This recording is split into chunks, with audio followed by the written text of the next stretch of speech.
Hay marcas que nacen para dominar el mundo, y hay otras que, aunque parecen tenerlo todo para lograrlo, se van apagando, hasta desaparecer sin que nadie lo note. Una de ellas es Xperia. Y sí, tal vez ya ni lo recuerdes, pero hubo un momento en que Sony estaba convencido de que podía reinventar el smartphone, competir contra el iPhone, contra Samsung y quedarse con la cima. Pero evidentemente, algo salió muy mal. Lo tenían todo. Cámaras increíbles, diseños elegantes, tecnología propia, incluso el respaldo de un nombre que había sido sinónimo de innovación durante décadas atrás. Entonces, ¿por qué casi nadie los compraba?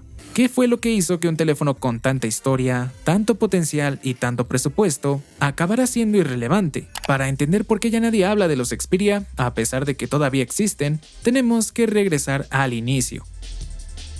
La historia de los Xperia arranca en 2008, con la llegada del Xperia X1, el primer teléfono de la línea, y sí, llamó bastante la atención debido a su diseño elegante y a que usaba Windows Mobile 6.1, un sistema operativo que ya tenía sus años y en ese momento intentaba competir contra el iOS del iPhone. Y bueno, como sabemos, no lo logró. Este Xperia traía teclado QWERTY, una pantalla de alta resolución para la época, GPS, conectividad 3G, o sea, estaba bien, pero no todo era perfecto, porque a pesar de lo avanzado que se veía, tenía sus limitaciones. Precisamente Windows Mobile, que no vamos a mentir, la verdad era feo y complicado de usar, y si lo comparabas directamente con iOS, se notaba quién llevaba la delantera. Por eso el teléfono no terminó de conectar con un público más amplio. Un año después, Sony Ericsson sacó el Xperia X2. Mejoraba algunas cosillas del X1, pero por alguna razón decidieron seguir apostando por Windows Mobile, ahora en su versión 6.5, que sí, era algo mejor, pero aún así seguía estando muy por debajo de iOS y Android ya empezaba a verse como el futuro. El resto de los fabricantes comenzaba a apostar por este sistema, mientras Sony todavía se aferraba al pasado. La decisión de pasarse finalmente a Android llegó hasta el 2010, con la llegada del Xperia X10, 2 años tarde, y aunque en teoría era una buena jugada, el X10 venía con Android 1.6 Donut, una versión que ya era vieja porque ya había Android 2.2 Froyo. Al menos, Sony Ericsson aplicó su propia interfaz UXP que incluía aplicaciones como Timescape y Mediascape, pero a pesar de eso, el teléfono tenía bastantes carencias, en cuanto a funciones básicas como el zoom táctil, que te hacían sentir que ya estábamos en una era touchscreen. Además, las actualizaciones de software llegaban con retraso, precisamente por su interfaz de usuario y porque la compañía no se subió rápido al tren de Android. O bueno, eso quiero creer. Obviamente esto desanimaba a muchos usuarios, pero bueno, al menos sirvió para marcarle el inicio del camino dentro del ecosistema Android. Eso sí, no todo fue malo en esos primeros años. Sony Ericsson también se atrevió a innovar en diseño y fotografía. Un ejemplo fue el Xperia Arc, lanzado en 2011. Tenía una forma curva que rompía con el diseño cuadrado de casi todos los teléfonos de esa época, además de una cámara de 8.1 megapíxeles con sensor Exmor R, que mejoraba la calidad de las fotos incluso en condiciones de poca luz. Y cómo no mencionar el Xperia Play de ese mismo año,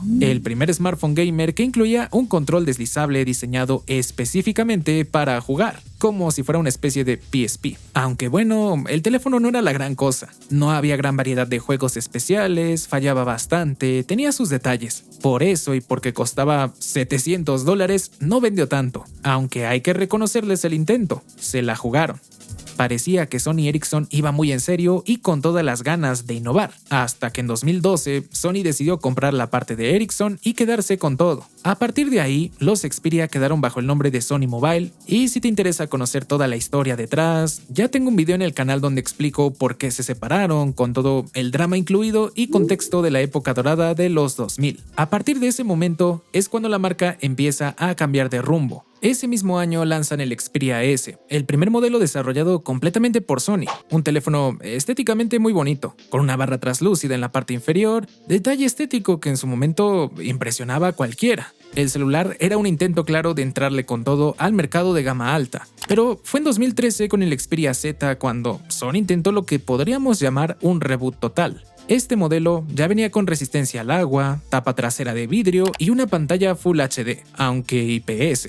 Y sí, del Xperia Z al Xperia Z3 no hay queja, parecían tenerlo todo para romperla y posicionar a Sony en el mercado. La verdad, se veía prometedor el camino, pero de ahí en adelante, generación tras generación, fue que empezaron a notarse las verdaderas consecuencias de adentrarse tarde a muchas tendencias del mercado. Apple ya dominaba el segmento premium con el iPhone, mientras Samsung no paraba de crecer con su línea Galaxy, ofreciendo un catálogo enorme, ganando seguidores fieles y con presencia en prácticamente todas las gamas de precio. Y eso sin contar a las otras marcas fuertes de la época: LG, HTC, Motorola, todas peleando por un pedazo del mercado. Y claro, competir contra esos gigantes no iba a ser nada fácil. Sony apenas si lograba hacerse notar. Sí tenía innovaciones muy buenas, sobre todo en cámaras y diseños bastante elegantes y muy suyos, pero no terminaba de conectar con el público general. Su enfoque estaba demasiado centrado en modelos premium. La idea era posicionarse como una marca exclusiva, estilo Apple, con precios altos y productos para gente que estuviera dispuesta a pagar por lo mejor de lo mejor,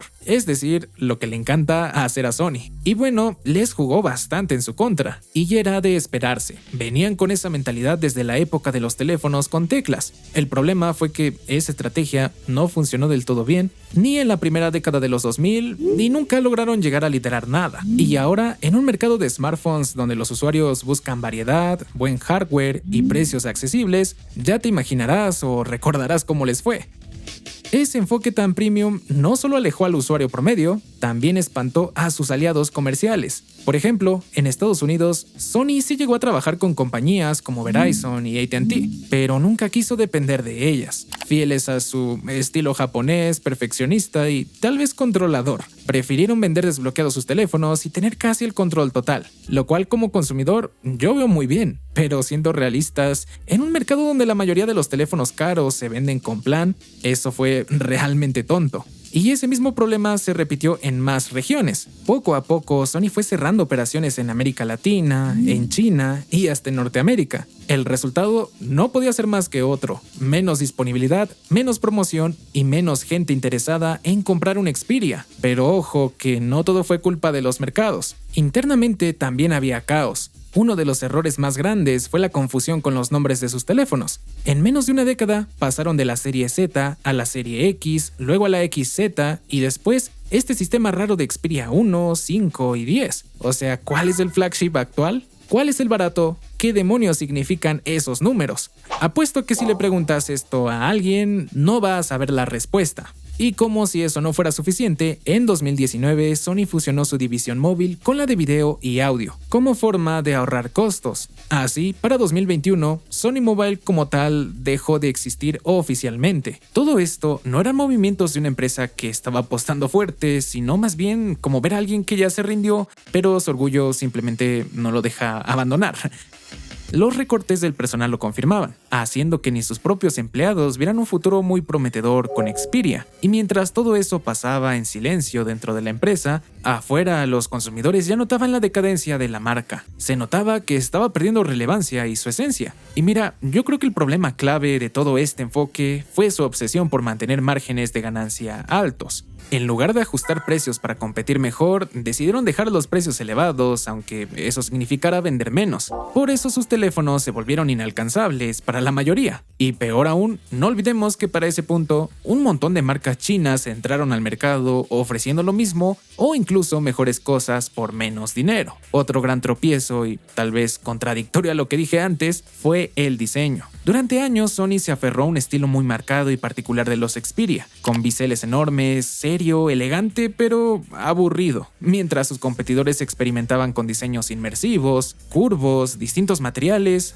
y claro, si la gente estaba buscando algo que se viera diferente, ¿qué crees que pasaba con los Xperia? Pues que empezaron a sentirse menos atractivos. Un punto que personalmente no me gustaba de los Xperia y que me alejó de ellos es que mientras todos ya estábamos felices con pantallas OLED, Sony seguía usando LCD en sus modelos premium. Y bueno, sí presentaron el Xperia X10 con una pantalla OLED en 2009, pero de ahí en adelante no fue hasta 2018 que volvimos a ver esta tecnología en la pantalla del Xperia XZ3. Hasta entonces, Sony prefería utilizar paneles IPS desarrollados por ellos mismos, y que según te daban una imagen más fiel y más realista. Podrán gustarte o no, pero hoy en día no hay duda que la mayoría amamos las pantallas OLED, y la competencia, que no se quedaba nada quieta, ya llevaba perfeccionando esta tecnología desde 10 años atrás mínimo, especialmente Samsung y LG. No por nada dominan el mercado de televisores en la actualidad.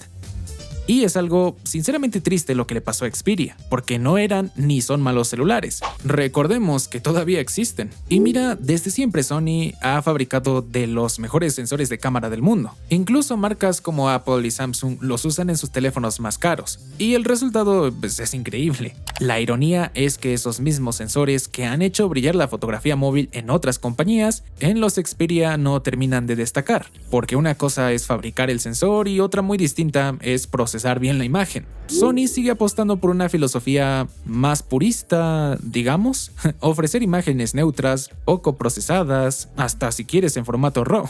Y la verdad es que la mayoría de la gente no quiere eso.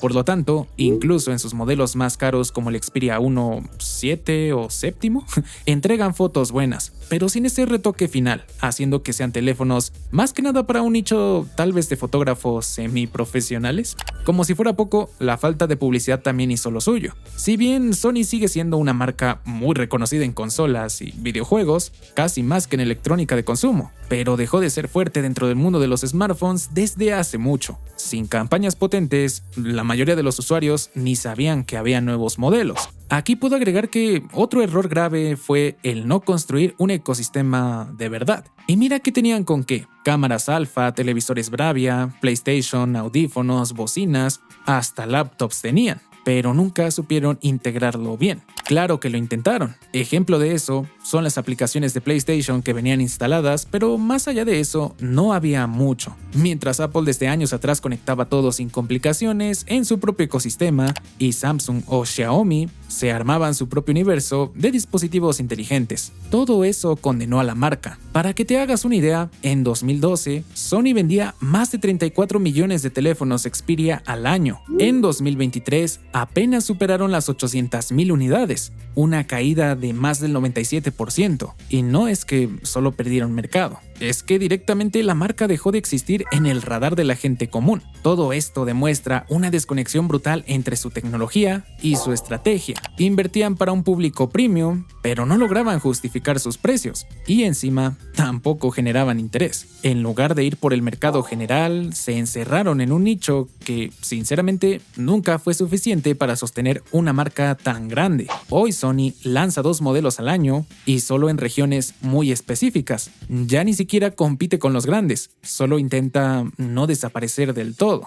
Para cerrar el video, la pregunta que nos queda precisamente ya no es si van a recuperar su lugar, sino cuándo van a desaparecer por completo y en silencio.